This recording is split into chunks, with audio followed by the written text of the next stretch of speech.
Be honest. Is your research protecting you or just giving your fears somewhere to live? There's a version of doing your homework that never turns into paper. Hey, it's Visionati from Live Your Vision. And today is Money Mondays, the day we get honest about the numbers that run our life and decide which ones we're going to run instead. Today we're talking about the most famous skeptic in the Bible, a man who had a question, a real one, a fair one, a question that most people in the room were too afraid to ask. Show me, prove it. I need to see it with my own eyes before I can put my faith in it. John chapter 20, verse 25. His name was Thomas, every financial advisor's nightmare, every hesitant investor's inner monologue, every entrepreneur who hasn't launched until the market looks perfect. Thomas wasn't weak. Thomas was thorough. Doubt wasn't the problem.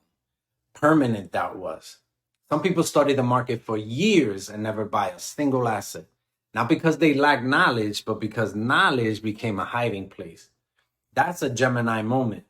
Gemini governs the mind, the translation, the question before the answer.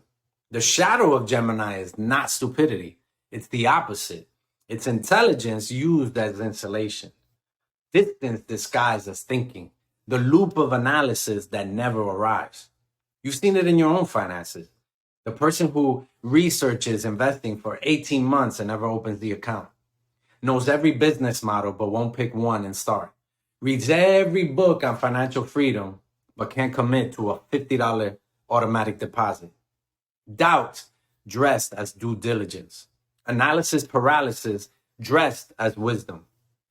The law of curiosity says growth begins where certainty ends. Thomas wasn't waiting for certainty. He was waiting for proof. There's a difference. Certainty says, I'll move when I know it'll work. Curiosity says, I'll move because I need to know. One keeps you at the table with the spreadsheet. One puts you in the room. Here's what most people miss about Thomas. He showed up. While others scattered, he was still in the room, still asking the question, still engaged with the doubt instead of running from it. And here's the part most people forget. Jesus didn't shame Thomas for asking. He invited him closer. Touch the wounds. See for yourself. Because faith, real faith, isn't blind. It's tested. And when proof came, he didn't hedge. He didn't qualify. He didn't say, well, this seems promising. He said, my Lord, my God. John chapter 20, verse 28. The deepest confession in the New Testament. The one who demanded proof became the deepest testimony in the room. Financially, that's the person who did the work anyway, who asked every hard question, ran every number, felt every fear, and invested. Their receipts speak louder than anyone who believed early. And money works the same way. Research isn't the problem. Fear is. Research that leads to clarity builds wealth. Research that delays action builds excuses. Let's invest in the ABCs of doubt. A is for awareness. The first step is naming what the loop actually is. You're not being careful. You're not doing research. You're afraid. And the research is giving your fear somewhere productive to live. Name it. That's the audit. What are you actually protecting by not deciding? Is it your money or your story about why you can't do this? B is for boundaries. Set a deadline on the doubt. Thomas didn't research the resurrection for a decade. He asked, he received, he moved. Boundaries in financial life means a time limit on the analysis. I will decide by this date. I will open this account this week. I will make the first deposit before the month ends. Doubt without a deadline is just delay with a better vocabulary. C is for community. Thomas was in a room full of people who had already touched the truth. He didn't need to figure it out alone. He needed to be in the right room. Financially, who is in the room with you? Are you surrounding yourself with people who are building or people who are also researching and never deploying? Your circle is either validating the doubt or inviting you past it. D is for discipline. The move that costs the most is the first one. Thomas touched the wound. That took more courage than showing up would have. Financial discipline is not the discipline of saving, it's the discipline of beginning. The $50 deposit before you feel ready.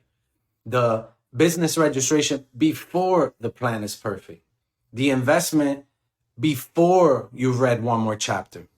Small, consistent actions in the direction of the vision is the only antidote to paralysis. E is for evolution. Thomas became a builder. He carried his testimony, including the doubt, into new territory. Tradition holds that he took the gospel to India. The skeptic became the furthest reaching apostle. Financial evolution is not the moment you're certain. It's the moment your experience, doubt included, becomes the asset that serves others. When you've done the work, touched the reality, and come out the other side with receipts, your story is no longer just yours.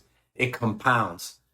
Doubt is healthy, but at some point, the question stops protecting you and starts imprisoning you.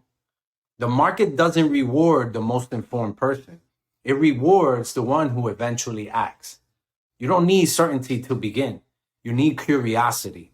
The question isn't, what if it doesn't work? The question is, what am I refusing to learn by staying in this research loop forever? That is your activation, not the research, the move. I name my doubt without letting it make my decisions. I set deadlines on analysis and honor them.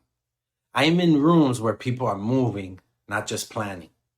I make the first deposit before I feel ready. I trust that my question, when I finally move, will become my deepest testimony. Your receipts will speak for you, but first, you have to make the investment. Love is knowing the difference between preparation and avoidance and having the courage to ask yourself which one you're really doing. Love is about you, but it's for us. Your heart is the map. Your emotions are the compass. Find your love. So here's the question for this Money Monday. Are you researching to understand or researching to avoid deciding? Name the move. Drop the number. Tell us where you've been sitting. Deposit your answer in the comments below.